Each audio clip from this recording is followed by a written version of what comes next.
Hey guys, it's me, Kala or Kalawalo. I'm pretty involved with the Deceit community, so most of you may know me, but a lot of you guys may not. I'm currently level 115 with over 400 hours played, and I'm consistently placing top 100 in every ranked season. I would consider myself to be very experienced and very knowledgeable about the game. Currently I pretty much only play ranked, and would consider myself to be pretty good at the game. I know when I first started playing the game, it was hard for me to win and rank up, and it almost seemed impossible because everyone else was already ahead of me. I looked up YouTube videos and guides to try and become more knowledgeable, but they weren't that clear and only slightly helped. I feel that the very few guides that have been made are outdated and quite frankly not that good. With this said, I feel the need to make an updated ranked guide for players who are struggling to win and rank up. I will be breaking this video down into two parts, an innocent half and an infected half. Remember when watching the video that every game is different and unique, and what I say might not apply to every game. It is more general information for the majority of your games to help improve your gameplay. Feel free to leave feedback in the comments, and I hope you all enjoy. For the first half of this video, I'll go over being innocent. Firstly, I'll be going over all the items, starting with the most important item, Antidote, aka Anti. It is the most important item in the game because it can determine the fate of the game within the first day. In these scenarios, I'm going to let I and F represent infected, A represent who is antidote, X represent the people who are dead. Let's go ahead and say Chang and Rachel are the two infected. If the infected have antidote, and if they both transform and eat someone, during day 2, it will be a 2v2, meaning they cannot be voted out, which makes it very hard for the innocent to win. The best thing to do as an innocent in this situation is to repeatedly down them so they lose their blood and can't transform. Then attempt to vote them out day 3. The best thing to do to prevent this 2v2 situation from happening is to either stand in place where you can watch multiple blood bags, or sometimes follow someone the entire game who looks suspicious. Transitioning scenarios, now let's say that an innocent has the antidote. If the infected both transform and each eat someone, but one of those people get antidoted, then it becomes a 3v2, which means the infected can be voted out. With this said, if you have the antidote as an innocent, always hide. Do not do fuses, just hide, because the infected will target you. Also, every game, whether innocent or infected, you should always look for the antidote before taking any other item. You can check if the antidote is taken by clicking Q and seeing all the items. After it is taken, then you can start taking other objectives. If you are innocent and don't have antidote, when the lights go out, you should be rushing the fuses and putting them in the box as quick as possible to prevent more time for the infected to search for the person with the antidote. The best way to figure out who has antidote in a game is to memorize the voice lines. Next, let's talk about light sources, cameras, traps, and torches. 2 clicks of a camera can fully stun a terror, meaning you can't be eaten. 1 trap can fully stun a terror, which also means you cannot be eaten. After you fully stun a terror, if you hold it with the torch, it cannot move or eat anybody. When using a torch, don't hold it down. You can save battery life by flicking it on and off slowly. This doesn't allow the terror to move and he can be held for longer. This is an effective strategy to do for all terrors except Yeti, because Yeti's ability resets his light armor. The best way to counter Yeti is to take out your knife and run, because you are the same speed as a Yeti while running with your knife out. The tracker is pretty straightforward. Track people who are suspicious. Scanner is a useful item but can be used deceptively by the infected. If everyone knows who the infected are, don't waste time getting scanner, just look for them and vote them out. On the other hand, if nobody knows who the infected are, by stage 2, most people like to give the scanner to the person with the first round antidote because they could have easily turned and killed people.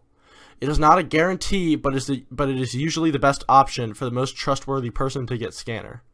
If you have this scanner, the best people to scan are the ones who were called out in stage 1, aren't coming to scanner, or are standing in the back or trying to hide. And for lethal, just don't give it to anyone unless you know who the infected are and you're searching to kill them. Otherwise, it is pretty unnecessary. Now, I'm going to give you some general useful tips for innocents. Always run with your knife out. You do go faster. Watch bloodbags to prevent people from drinking. With traps, you can cancel your animation and place them instantly. I've asked the developers if this is considered bug abusing, and they said at this point, I would just consider it to be mechanical skill.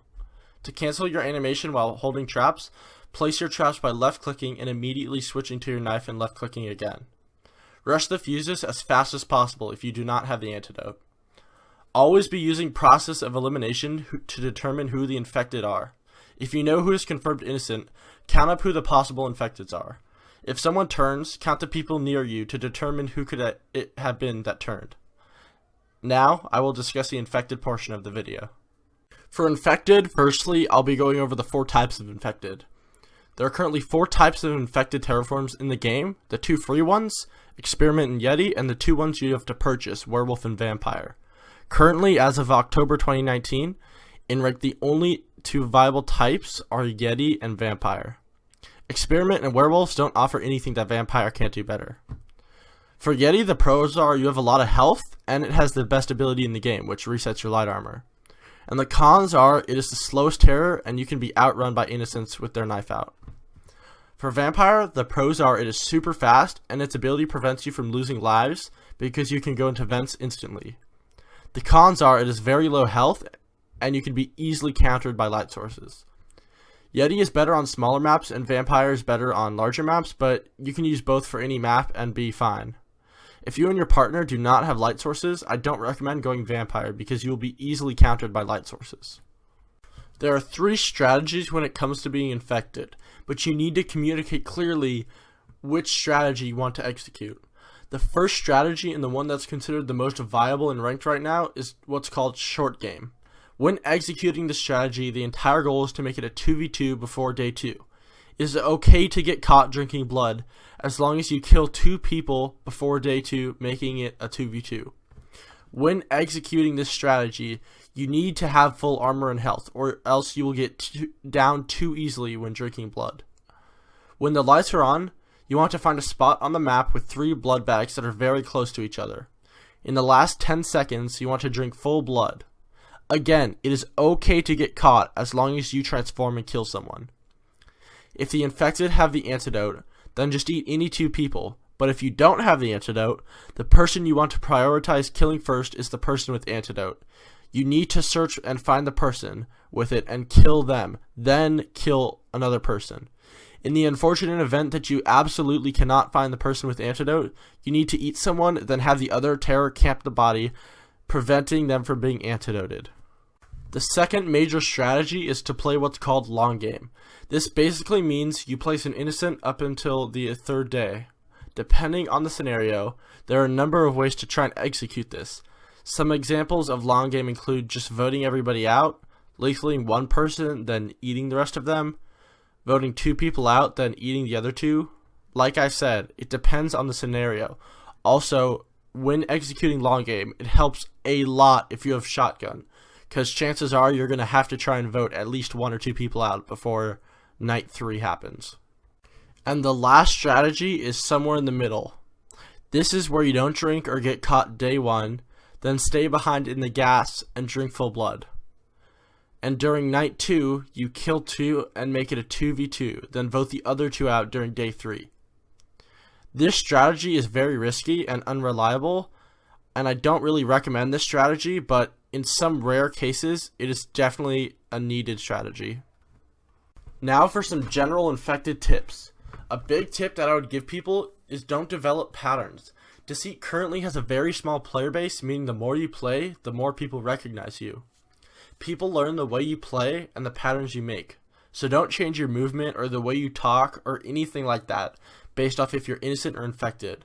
Another big tip is to know your teammate's skill level and what he's good at. If he isn't comfortable drinking night 1, then don't. Work with him, have good communication, and try to lead him to a win. If you're suspected by others, don't go to scanner, just hide. There's really no point, you'll just be voted out. And the biggest tip of all that I would give is just keep playing the game. The more you play, the better you become at the game. As I say, practice makes perfect. Thank you all so much for watching this video. This video took me quite a while to make, so I really do hope it helps some of you. Make sure to join my Discord, follow me on Twitch, and follow my Twitter if you want. I hope you guys enjoy it. Make sure to like and subscribe if you want, and I wish you guys good luck in your games.